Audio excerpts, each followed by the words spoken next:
नमस्ते। आज के इस बेहद दिलचस्प विश्लेषण में हम उस एक चीज पर गहराई से बात करने वाले हैं जिसने हमारी इस आधुनिक दुनिया की पूरी नींव ही रख दी। जरा विचार करें, एक बहुत लंबा समय था जब इंसान अपनी तरक्की के लिए या यूं कहें कि हर छोटे बड़े काम के लिए सिर्फ जानवरों और अपनी शारीरिक ताकत पर निर्भर था। लेकिन फिर 18वीं सदी के अंत में ब्रिटेन में कुछ ऐसा हुआ जिसने इतिहास की दिशा हमेशा के लिए पलट कर रख दी। पहली औद्योगिक क्रांति ने हमें पहली बार निर्जीव ऊर्जा का विशाल पैमाने पर इस्तेमाल करना सिखाया। हमने हीट यानी ऊष्मा पर पूरी तरह से काबू पाना सीख लिया था। और सच कहूं तो ये सिर्फ कोई एक तकनीकी बदलाव नहीं था, ये एक ऐसा जबरदस्त डोमिनो इफेक्ट था जिसने पूरी दुनिया के काम करने का तरीका ही जड़ से बदल दिया। इस पूरे बदलाव के सफर को हम मुख्य रूप से 4 अहम हिस्सों में देखने वाले हैं। सबसे पहले हम बात करेंगे स्टीम पावर यानी भाप की शक्ति को नियंत्रित करने की। फिर हम देखेंगे कि कैसे फैक्ट्री सिस्टम ने दुनिया में कदम रखा। उसके बाद हमारी चर्चा का विषय होगा औद्योगिक शहरों का उदय। और आखिर में हम उस चीज पर नजर डालेंगे जिसने इस पूरी मशीनरी को चलाया, यानी जीवाश्म ईंधन या फॉसिल फ्यूल्स। भाप के पहले साधारण इंजन से लेकर हमारे पर्यावरण पर इसके असर तक ये पूरी कहानी सच में हैरान कर देने वाली है। तो चलिए शुरू करते हैं। तो हमारा पहला हिस्सा है harnessing steam power, breaking biological constraints. अब देखिए, ये जो पूरी क्रांति थी ना, ये कोई रातों रात हुआ चमत्कार बिल्कुल नहीं था। इसकी शुरुआत दरअसल एक बहुत ही व्यावहारिक और जमीनी संकट से हुई थी। उस वक्त ब्रिटेन में कोयले की खदानें बहुत गहरी होती जा रही थीं और सबसे बड़ी मुसीबत ये थी कि उनमें पानी भर रहा था। इस पानी को बाहर निकालने के लिए एक ऐसी नई ऊर्जा की सख्त जरूरत थी जो इंसानों और जानवरों की शारीरिक सीमाओं से कहीं आगे हो। एक ऐसा पावर सोर्स जो कभी थके नहीं। अगर हम सदी भर चलें, वैज्ञानिक प्रयोगों पर नजर दौड़ाएं, तो चीजें काफी साफ हो जाती हैं। 1698 में थॉमस सैवरी का वैक्यूम पंप आया और फिर 1712 में थॉमस न्यूकोमन ने अपना एटमॉस्फेरिक इंजन दुनिया के सामने रखा। लेकिन पता है समस्या क्या थी? ये शुरुआती मॉडल्स बहुत ज्यादा ऊर्जा बर्बाद करते थे। इनमें एक ही सिलेंडर को बार बार गर्म और ठंडा करना पड़ता था। मतलब काम तो किसी तरह चल रहा था, लेकिन ये भविष्य का कोई स्थायी समाधान नहीं था। असली गेम चेंजर एंट्री तब हुई जब 1760 के दशक में जेम्स वॉट ने सेपरेट कंडेंसर का आविष्कार किया। ये एक बिल्कुल अलग चेंबर था जो मुख्य सिलेंडर को लगातार गर्म रहने देता था और भाप को किसी दूसरी जगह ठंडा करता था। इस एक छोटी सी वैज्ञानिक छलांग ने इंजन की क्षमता को कई गुना बढ़ा दिया, बिल्कुल किसी जादुई तरीके से। उद्योगपति मैथ्यू बोल्टन के साथ मिलकर वॉट ने इस हीट एनर्जी को मैकेनिकल एनर्जी में बदल दिया और इसी यांत्रिक शक्ति ने आगे चलकर जॉर्ज स्टीफेंसन की ट्रेनों और रॉबर्ट फुल्टन के स्टीम शिप्स को रफ्तार दी। अचानक से दुनिया की दूरियां सिमटने लगी थीं। अब हम आते हैं अपने दूसरे पड़ाव पर। The factory system arrives, the logic of the loom. जब भी हम औद्योगिक क्रांति शब्द सुनते हैं तो दिमाग में तुरंत भारी भरकम मशीनों का ख्याल आता है ना?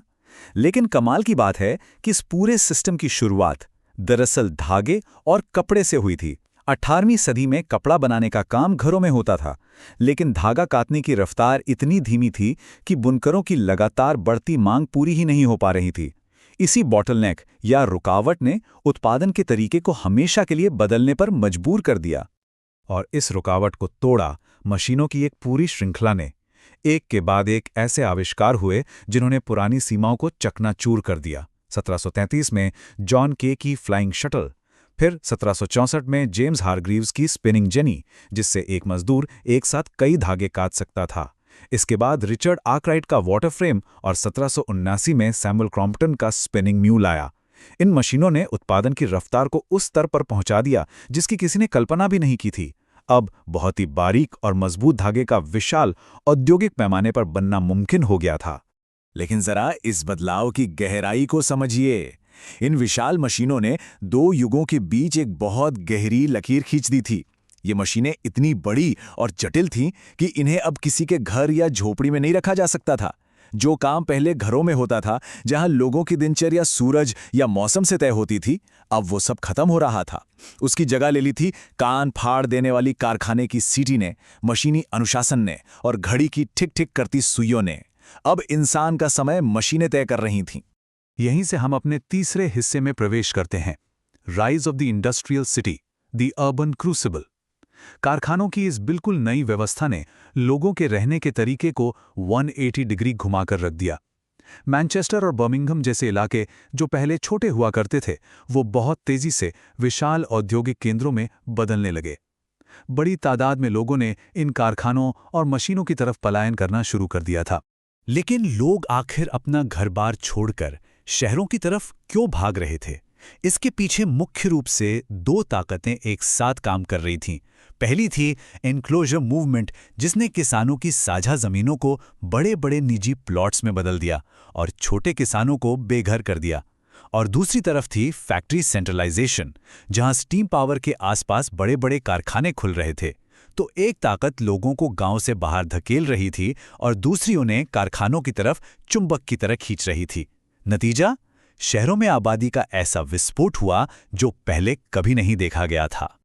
इस नई शहरी अर्थव्यवस्था को दिशा मिली अर्थशास्त्री एडम स्मिथ के डिवीजन ऑफ लेबर यानी श्रम के विभाजन के सिद्धांत से। फैक्ट्री मालिकों ने इस सिद्धांत को हाथों हाथ लिया और उत्पादन बढ़ाने के लिए काम को बहुत ही छोटे-छोटे दोहराए जाने वाले हिस्सों में बांट दिया। अब किसी एक चीज को बनाने के लिए किसी कुशल कारीगर की जरूरत नहीं थी। इस नई व्यवस्था ने एक ऐसे आधुनिक मजदूर वर्ग को जन्म दिया जहां कम कुशल लोगों, यहां तक कि महिलाओं और बच्चों को भी बहुत ही कम दिहाड़ी पर काम पर रखा जाने लगा।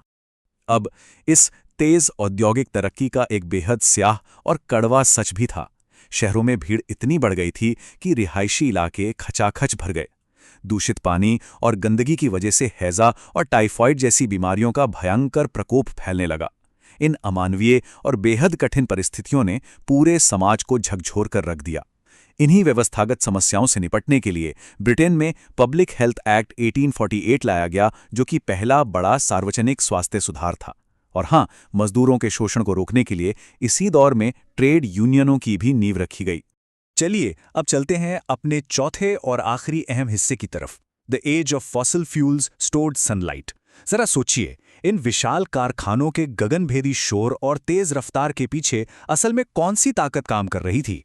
वो था कोयला, एक अत्यधिक उच्च घनत्व वाला ईंधन। इससे पहले पूरी दुनिया लगभग पूरी तरह से लकड़ी और हवा जैसे स्रोतों पर निर्भर थी, जो कि भौगोलिक रूप से बहुत सीमित थे और उतनी ऊर्जा नहीं दे सकते थे।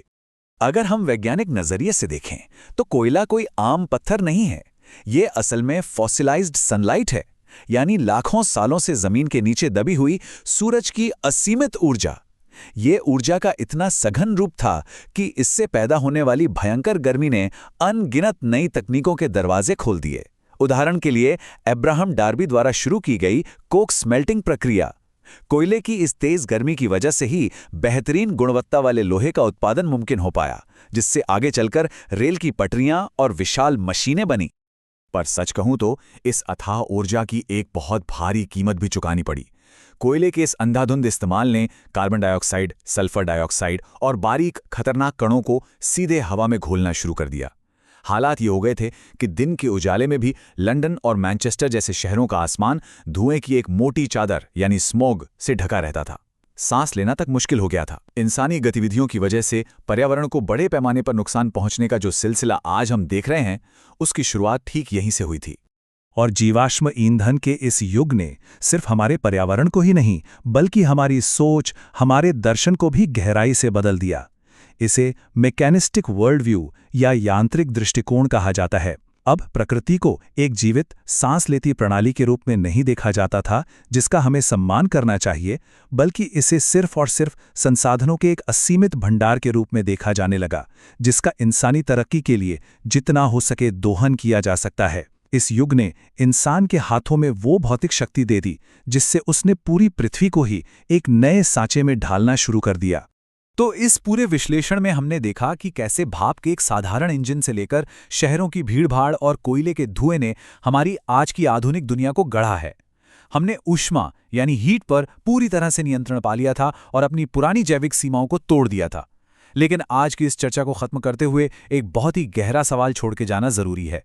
जरा विचार करें, अगर सिर्फ हीट को काबू में करने से हमारी दुनिया का नक्शा इतना बदल गया, तो क्या होगा जब हम पूरी तरह से इलेक्ट्रॉन पर नियंत्रण पा लेंगे? ऊर्जा का वो अगला युग हमारे लिए कौन सा नया रूप लेकर आएगा? ये सच में सोचने वाली बात है। आज के इस सफर में जुड़ने के लिए बहुत बहुत धन्यवाद।